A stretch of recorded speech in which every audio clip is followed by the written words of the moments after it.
कृष्णमूर्ति से किसी ने पूछा कि मैं अकेलेपन से पार कैसे पाऊं। इस पर वो क्या जवाब देते हैं, हम वो पढ़ते हैं, समझने का प्रयास करते हैं। कृष्णमूर्ति कहते हैं कि क्या आप अकेलेपन से पार पा सकते हैं, उसे जीत सकते हैं। आप जिस भी ऐसी चीज को जीतते हैं, जिसे भी काबू में करते हैं, उसे बार बार और लगातार काबू में करते रहना पड़ता है। जिसे आप समझ लेते हैं उसका तो अंत हो जाता है, किंतु जिसे आप जीतते हैं, जिसे आप काबू में करते हैं, उसका अंत कभी नहीं होता। जैसे हम युद्ध करते हैं तो हमने कोई राज्य जीत लिया, तो जीत तो लिया हमने, पर वो खत्म नहीं हुआ ना। इसी तरह अगर तुम अकेलेपन को भी जीत लोगे तो क्या वो खत्म हो जाएगा? उस पर काबू तो पा लिया, पर क्या वो खत्म हुआ? नहीं ना। तो आगे वो कहते हैं कि लड़ने की, जूझने की प्रक्रिया उसे ही खुराक देती रहती है। माने अकेलेपन से अगर हम लड़ेंगे, उसे जूझेंगे, उसमें उलझेंगे, तो वो उसको और ज्यादा खुराक देगी, उसे ही बल प्रदान करती रहती है। जिससे आप लड़ रहे होते हैं, जूझ रहे होते हैं, उसी को बल प्रदान करती है वो, अगर आप उसमें और जूझेंगे तो आगे वो कहते हैं कि ये अकेलापन होता क्या है जिसका अधिकतर लोगों को एहसास रहता है। हम सब इसे जानते हैं, किंतु हम सब इससे बचकर भागते हैं। इससे बचकर हम किसी भी तरह की गतिविधि की तरफ लपक जाते हैं। हम खोखले हैं, खाली हैं, अकेले हैं और हम इससे घबराए हुए हैं। इसलिए तो हम किसी न किसी विधा से, किसी न किसी विधि से उसे भरने, उसे ढकने व ढांपने में लगे रहते हैं। कभी हम ध्यान करते हैं अकेलेपन से बचने के लिए, कभी भगवान की खोज में लग जाते हैं, कभी सामाजिक कार्यकलाप में लग जाते हैं, कभी रेडियो हो, नशा हो या कुछ और हो। इस अकेलेपन से रूबरू होने, उसके साथ रहने, उसे समझने के अलावा हम कुछ भी करने को उद्यत रहते हैं। माने हम अकेलेपन से रूबरू नहीं होते, उसके साथ रहते नहीं, उसे समझने का प्रयास नहीं करते, लेकिन उसके अलावा हम सब करते रहते हैं किसी ना किसी तरह से अकेलेपन को। जैसे हम अकेले हैं तो हम फोन उठाएंगे, कुछ वीडियो देखने लगेंगे, हम फोन उठाएंगे, किसी को कॉल करेंगे, उससे बात करते रहेंगे घंटों। यही करते ना। तो वो यही समझाने का प्रयास कर रहे हैं कि हम उसे समझने का प्रयास नहीं करते, उसे टालने का प्रयास करते हैं। तो इससे दूर भागना भी वही बात है। वे चाहे आप पूजा करने के सहारे कर रहे हो या प्याले धोने के सहारे कर रहे हो, किसी भी तरह से आप अगर इससे दूर भाग रहे हैं, सब एक ही बात है। तो जब कोई अकेलेपन से बचकर भागने के लिए इन चीजों का सहारा ले रहा हो, तब पूजा की आदत और पीने की लत में कोई खास अंतर नहीं रह जाता। वो कहते हैं कि एक व्यक्ति अगर अपना गम भुलाने के लिए, अपना अकेलापन दूर करने के लिए अगर शराब पीता है, और एक व्यक्ति अकेलापन दूर करने के लिए न्यूज देखता है, मोबाइल में रील देखता है, और एक व्यक्ति पूजा पाठ करता है, मंत्र जाप करता है, माला फेरता है, तो इन तीनों में कोई फर्क नहीं हुआ। वो इस तरह से समझाने का प्रयास कर रहे हैं, क्योंकि अंततः आप कर क्या रहे हैं? कर तो वही रहे ना कि आप किसी ना किसी बहाने से उस अकेलेपन से भाग रहे हैं। तो इन तीनों में कोई खास अंतर नहीं है, इस तरह से वो समझाने का प्रयास कर रहे हैं। आगे वो कहते हैं कि सामाजिक रूप से इनमें भले ही अंतर हो, किंतु मनोवैज्ञानिक रूप से जो व्यक्ति खुद से, खुद के अकेलेपन से बचकर भाग रहा हो और जिसका पलायन उसकी ईश्वर खोज बन गया हो, उसका स्तर वही है जो एक नशेड़ी का होता है। समाज भले ही कह दे कि नहीं, ये तो फिल्में देखना अलग बात है, मंदिर जाना अलग बात है, नशा करना अलग बात है, समाज ऐसा कह सकता है, लेकिन मनोवैज्ञानिक तौर पर जिस व्यक्ति के साथ जो घटना हो रही है, उस हिसाब से अगर देखें तो इनमें अंतर नहीं है। तीनों एक ही चीज के लिए और एक ही चीज से भाग रहे हैं, अलग अलग तरीके से। तो फिर आगे क्या कहते हैं वो? आगे कृष्णमूर्ति कहते हैं, तो महत्वपूर्ण यह है कि अकेलेपन पर काबू करने के बजाय उसे समझा जाए, और हम उसे तब तक नहीं समझ सकते। देखो, इसको ऐसे समझो, कोई ट्रेन है या मान लो कोई बस है, अब तुम्हें नहीं आता उसे कैसे रोका जाए, तो तुम बहुत सारे लोग किसी ना किसी तरीके से कभी रास्ते में रोड़े अटकाते हो, कभी पत्थर डालते हो, कभी कोई फाटक लगाते हो, कोई डंडा अड़ाते हो, ऐसे करके उसे रोकने का प्रयास करते हो। ये रोकना हुआ, और एक व्यक्ति ने समझ लिया कि ये बस चलती कैसे है, ये रुकती कैसे है, इसको कैसे रोका जाए, ब्रेक कैसे लगता है, कैसे ज्यादा तेज भागती, एक ने समझ लिया, तो क्या होगा, वो समझ जाएगा तो बस को आसानी से रोका जा सकता है। उसके लिए फिर इतना परेशान होने की आवश्यकता नहीं पड़ेगी, ये सब करने की आवश्यकता नहीं पड़ेगी, उसे भागने की आवश्यकता नहीं पड़ेगी। तो वो कहते हैं कि महत्वपूर्ण ये है कि अकेलेपन पर काबू करने के बजाय उसे समझा जाए, और हम उसे तब तक नहीं समझ सकते जब तक कि हम उसका सामना नहीं कर लेते, उसको सीधे सीधे जब तक देख नहीं लेते और उससे बचकर भागना बंद नहीं कर देते, तब तक हम उससे समझ नहीं सकते। लेकिन हमारा तो पूरा जीवन ही इस अकेलेपन से बचकर भागने का एक सिलसिला बनकर रह गया है। क्या ऐसा नहीं है? अपने संबंध में दूसरे को हम अपना अकेलापन दूर करने के लिए ही तो इस्तेमाल कर रहे होते हैं ना।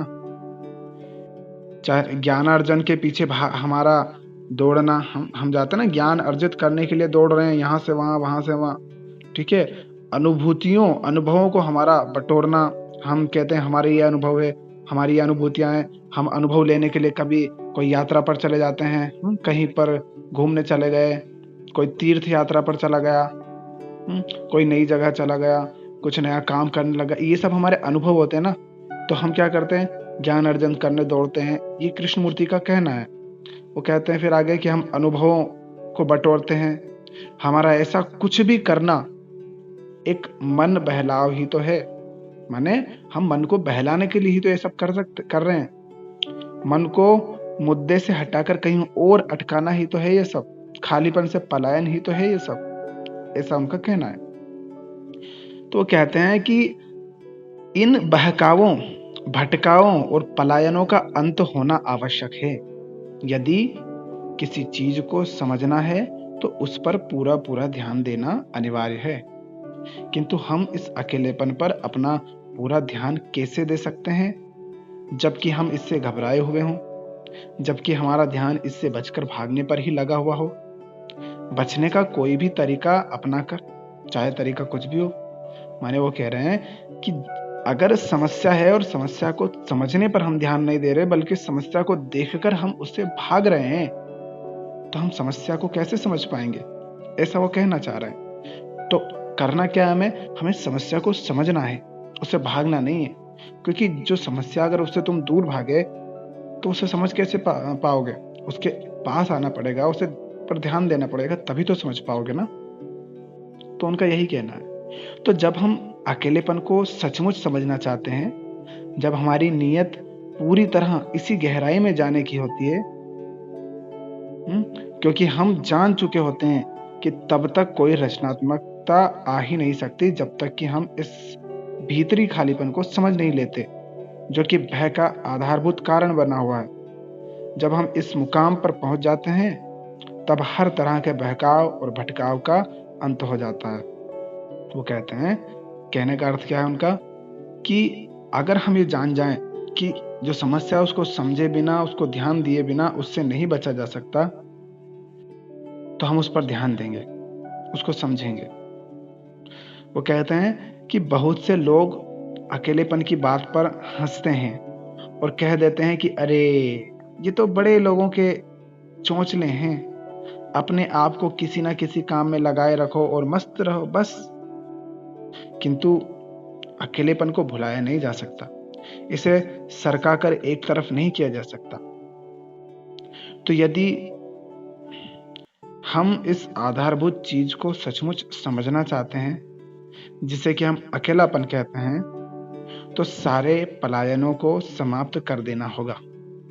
पलायनों को समाप्त कर देने का अर्थ क्या हुआ, कि हम ये जो पलायन करते हैं किसी समस्या से, और यहाँ पर बात चल रही है अकेलेपन की, तो अकेलेपन की समस्या से पलायन जिस तरह से हम करते हैं, कभी मूवी देखने लग जाते हैं, कभी रील देखने लग जाते हैं, कभी न्यूज़ देखने लग जाते हैं, कभी किसी से बात करने लग जाते हैं, कभी कोई खेल में मन से उस खेल, ऐसा नहीं है कि खेल से हमें प्यार है, हम बस टाइम पास के लिए उसे खेल रहे हैं। कभी कुछ घूमने चले गए, माने जो कर रहे हैं हम उससे भी हमें कोई मतलब नहीं है, पर फिर भी हम वो कर रहे हैं ताकि हमारा अकेलापन मिट जाए।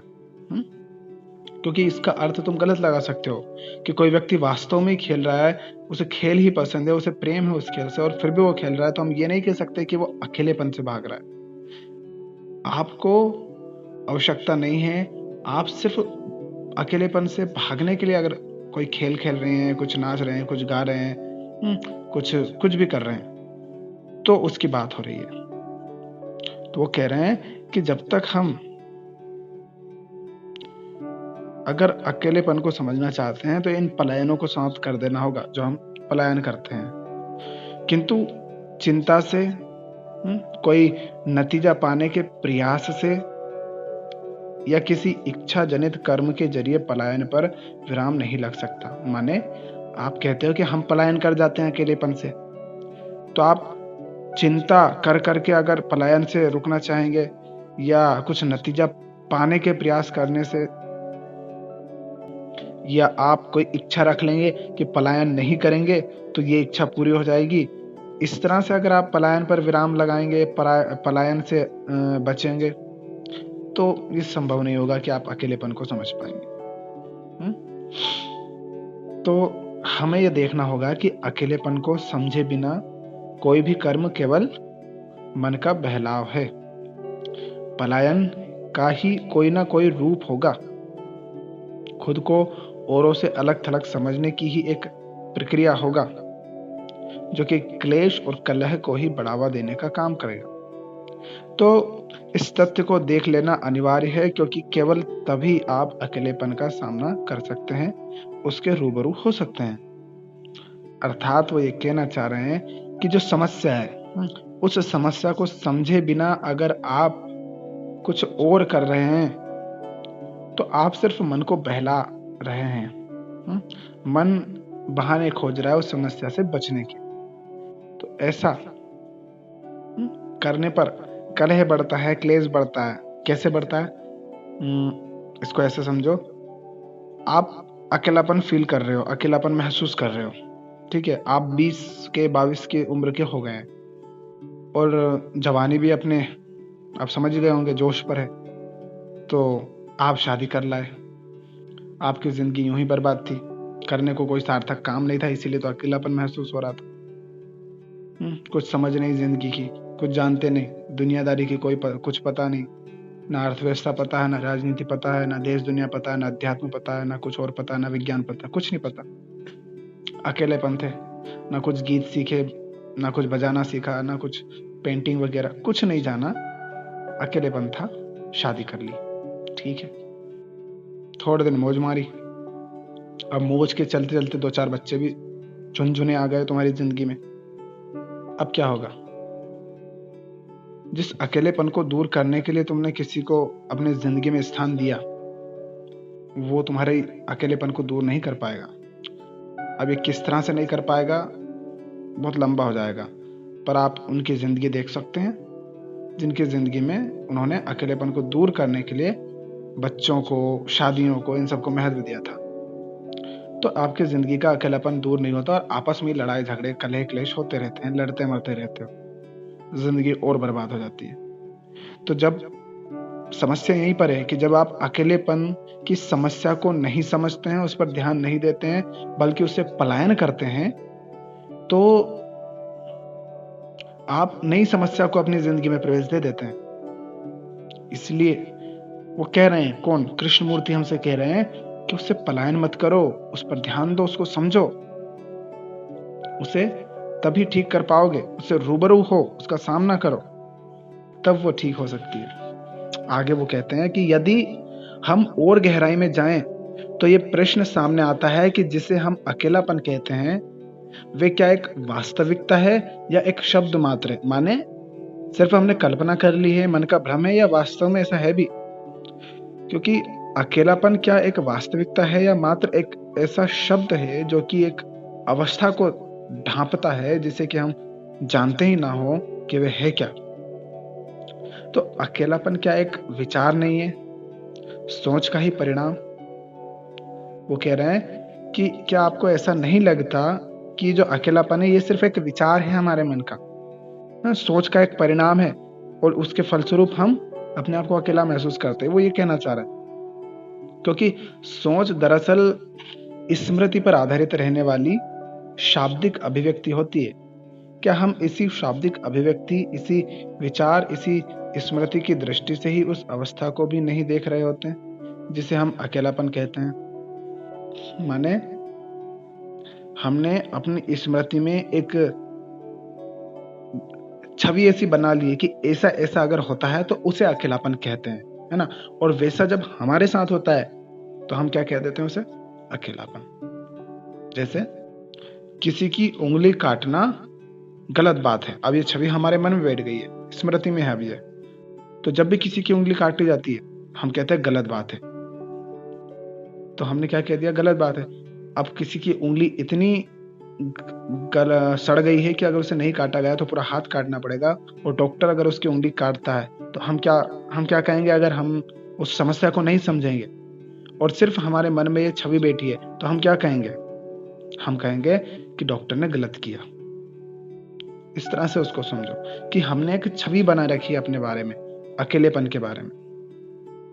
उसी को वो कह रहे हैं कि क्या ये अकेलापन हमारे विचारों, हमारी सोच का ही परिणाम नहीं है?